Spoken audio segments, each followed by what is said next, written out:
अगे दिलावा ता तोरा ले जन्म लेने मोर दिलावा ता तोरा ले जन्म लेने मोर के तेरे कठोर दिला तोरो मरलो पन गिर नहीं हौलो कतो ना कठोरा दिला तोरा मरलो पान गिरो हौ नैलोर कतो ना कठोर दिला तोरा। ये सॉन्ग आशीष यादव जी का है, जो कि आशीष यादव इंटरटेनमेंट से ये सॉन्ग रिलीज हुआ है। बता दें दोस्तों, ये सॉन्ग बहुत ही कम समय में 11 मिलियन प्लस लोगों ने अपना प्यार दुलार दिया है।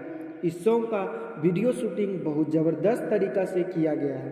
इस सॉन्ग को लिखने वाले राइटर चिंटू राजा जी हैं और म्यूजिक डायरेक्टर पप्पू भाई जी हैं।